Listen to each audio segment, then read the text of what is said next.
Dor nas costas? Tá precisando de óculos? Tá com o dente do siso nascendo na diagonal? Talvez você esteja sofrendo de evolução ou da falta dela. Ou não.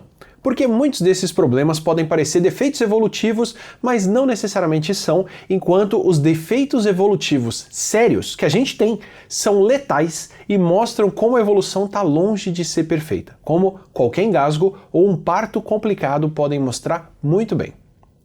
Eu entendo o apelo do argumento do design inteligente, ou do criacionismo, ou do nome que se quiser dar, para dizer que a evolução tem uma direção ou uma intenção que termina com nós humanos no topo de um passo a passo da criação da vida. Que a vida caminha para a perfeição e para a complexidade e nós estamos lá na ponta, com o nosso cérebro, o nosso pensamento complexo, o ápice da criação. Nós mereceríamos um lugar especial porque fomos feitos à imagem do Criador. A gente até teria passado pela evolução, talvez, como outros animais passam, mas com um padrinho influente nessa natureza cruel.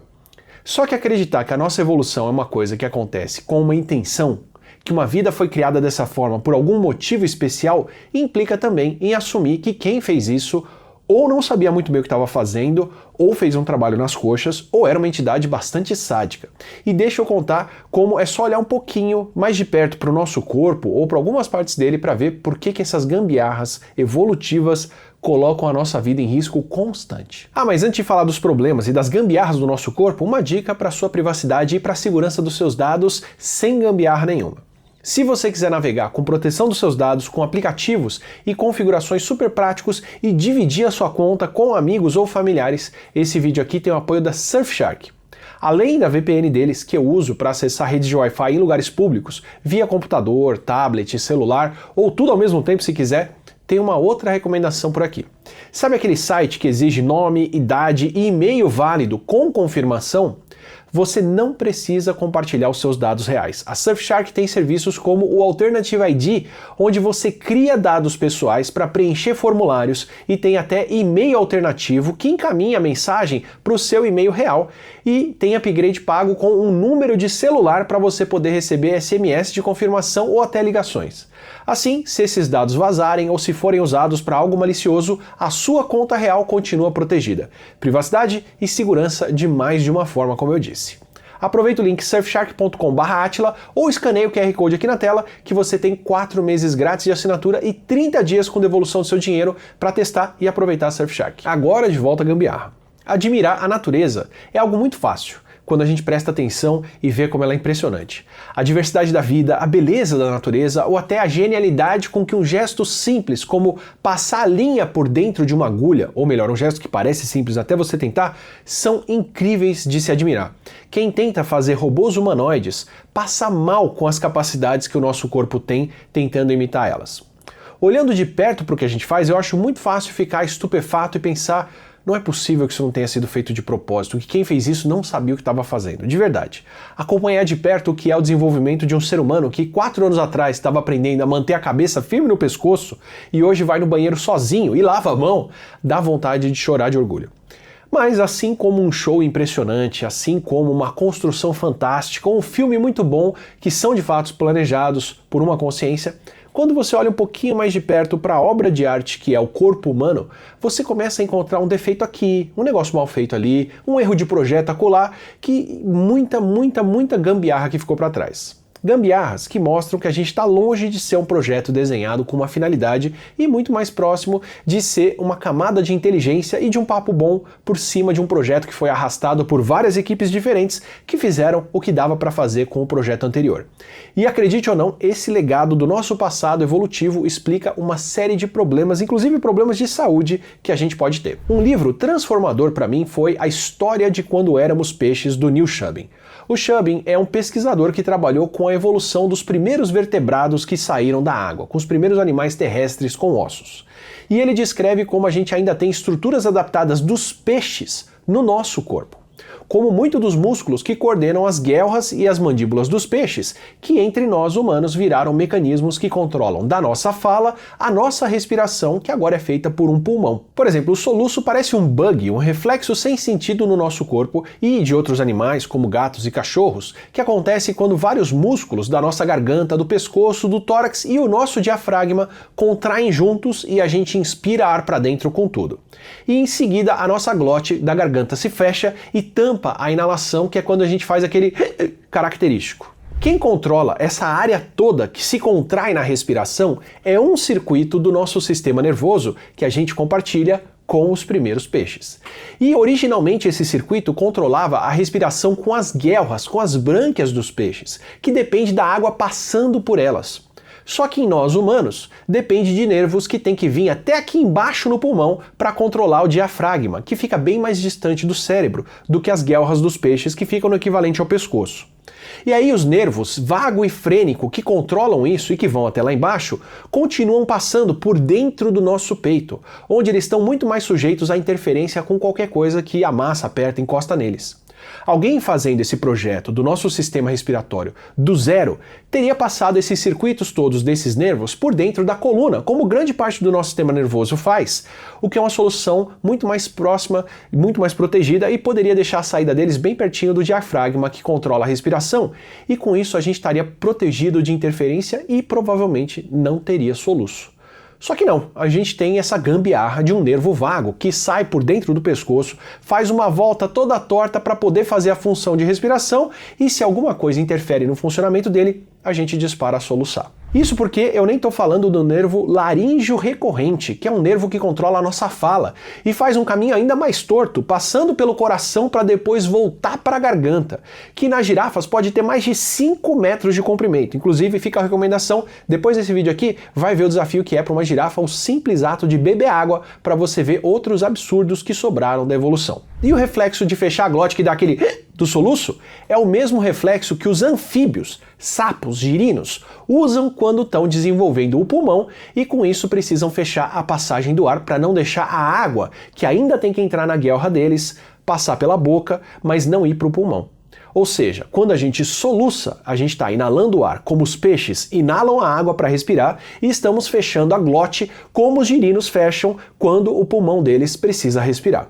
E o reflexo de inspirar e encher o pulmão de ar,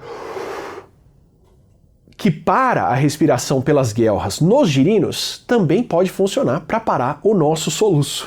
O soluço ainda é um reflexo bastante inocente, pelo menos para a maioria das pessoas, que veio dessa gambiarra de adaptar um sistema respiratório aquático baseado em guelras para um funcionamento de um sistema respiratório terrestre baseado em um pulmão que fica bem mais para baixo do tórax. Outra complicação desse reflexo da glote, essa muito mais letal, é o fato de o sistema respiratório e o sistema digestório passarem pelo mesmo ponto crítico que é a nossa faringe. Quando você come, a comida sai da boca para o esôfago e no caminho ela tem que passar pela faringe. Faringe que nos peixes tem as brânquias, que são aquele tecido superirrigado de sangue por onde a água passa antes de sair do corpo e que deixa o sangue absorver oxigênio na respiração. Os peixes respiram abrindo a boca para a água entrar, o que ainda é um reflexo de ancestrais que ainda faziam essas duas coisas. Respiravam e se alimentavam filtrando a água do mar que engoliam. Só que nós respiramos ar. Um ar que passa por dentro do nariz e que precisa descer pela laringe até a traqueia, até o pulmão. E por onde essa laringe se liga até o nariz, ela também passa pela faringe. Ou seja, comidas sólidas e líquidas passam pela nossa faringe, dividindo o mesmo espaço por onde passa o ar precioso que a gente precisa para respirar. E quem controla esse vai e vem todo é a epiglote, que fica aqui em cima da entrada da traqueia e tampa ela quando o que a gente engole precisa descer para o esôfago, sabe? Aquele gesto de engolir e o barulhinho que você ouve. Quando esse epiglote se atrapalha e a gente engole ar, pode até ser um pouquinho dolorido, só que esse ar pode sair com um arroto. Agora, quando ela se atrapalha de outra forma e não fecha a traqueia, quando a gente está engolindo comida, água, algum objeto ou até saliva, a gente engasga e essa comida, essa saliva ou o que for pode tampar as vias respiratórias. Aquela antiga bala soft era famosa por isso, por ser uma bala que ficava super lisa na boca e tinha o diâmetro ideal para se escorregasse pela garganta, escorregar e escapar da glote antes do reflexo de fechar e aí tampar a traqueia de uma criança desavisada. Esse serviço mal feito, e não da bala no caso, mas do nosso corpo, de economizar encanamento e juntar tudo em uma passagem só, é um problema enorme, especialmente para as crianças que ainda estão aprendendo a comer e para os idosos que estão perdendo o controle da musculatura da deglutição. Para você ter uma ideia, segundo a Organização Mundial da Saúde, asfixia por engasgo é a quarta principal causa de morte acidental em crianças menores de 5 anos. Essa gambiarra é o motivo de, por exemplo, brinquedos para crianças mais novas não poderem ter peças pequenas o suficiente para serem engolidas. Isso em nós humanos. Imagina o desafio para outros animais, como as baleias, que comem embaixo da água e enchem a boca de água para comer e precisam respirar ar. Agora me fala, quem, em sã consciência onipotente e onisciente, faria uma criação com uma falha de desenho tão crítica como essa? Até porque a nossa anatomia podia ser bem diferente. As traqueias dos insetos, por onde eles respiram, saem diretamente de buraquinhos pelo corpo deles, que são chamados de espiráculos.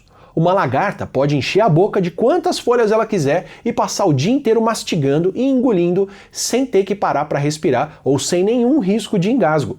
Enquanto a gente fica com uma gambiarra que funciona bem o suficiente para a evolução ter seguido com ela, sem nunca parar para refazer a obra e toda com um duto bem individualizado para cada necessidade. Mesmo que isso dê tantos problemas para tantas crianças, para tantos idosos todos os anos. Quando a gente fala em defeitos que o corpo tem ou de adaptações que não são as mais adequadas pela evolução, muita gente pensa em problemas como dores nas costas ou dentes do siso, que a gente não precisaria mais e por isso crescem todos tortos. Só que nesses casos em particular pode ser muito mais um problema da nossa cultura do que da nossa evolução mesmo. Como o sedentarismo moderno, que transfere muito mais esforço para uma coluna que não tem o mesmo suporte dos músculos das costas, de quem se exercitava o dia todo antigamente e não faz isso agora. O apêndice, talvez ele seja um problema gerado pela nossa dieta moderna e não por um legado evolutivo. Os dentes do siso não estão desaparecendo por falta de uso, como muita gente alega, e mostram bem como novos hábitos podem transformar a nossa anatomia regular, sem problemas, em um problema. Acontece que a saúde dos nossos dentes depende de hábitos que realmente mudaram. É a nossa cultura recente que parece ter tornado dentes do siso um problema muito maior do que eles eram até bem pouco tempo atrás. Como o Daniel Lieberman conta no ótimo A História do Corpo Humano, a nossa maxila e os nossos dentes evoluíram por milhões de anos com uma dieta que tinha muito mais comida crua e muito mais fibras, como de raízes ou de tubérculos, o que exige muito mais mastigação do que um caldinho de feijão, ou um nugget, ou a carne moída de um hambúrguer. E aí, os ossos da nossa mandíbula dependem desse estresse para ficarem maiores e mais fortes, assim como os ossos do resto do nosso corpo, assim como o nosso esqueleto cresce de acordo com a atividade física que a gente faz durante o nosso desenvolvimento. Sem a mastigação forte que ficou para trás na nossa dieta com o cozimento e com outros hábitos, a gente não tem mais o mesmo estímulo para poder fazer o osso da maxila se desenvolver completamente e formar um queixão e criar o espaço que os dentes ocupam. Sem esse espaço, sem crescer, os dentes agora têm que dividir uma boca muito mais apertada. O Lieberman conta no livro dele como eles inclusive fizeram o experimento de dar uma dieta exclusivamente mais macia para outros animais, para parentes das marmotas. E aconteceu com esses parentes o mesmo amontoamento dos dentes que faz a gente precisar de aparelhos. Ou seja, dentes que não cabem na boca, dentes que não conseguem entrar na nossa arcada dentária porque não tem espaço, podem ser muito mais uma falha gerada pela nossa mudança cultural, pela nossa dieta moderna, com novos hábitos alimentares, do que um problema evolutivo de fato. Problema evolutivo real, problema que a evolução deixou pra gente por encontrar soluções que funcionam bem o suficiente, na maior parte do tempo, mas estão longe de ser soluções perfeitas ou planejadas por quem sabia o que estava fazendo, são esses que a nossa cultura até ameniza a ponto da gente não perceber o quão graves podem ser. Problema gerado pela evolução é algo como asfixia, que é um risco que todo mundo sofre e uma grande causa de morte significativa na nossa população.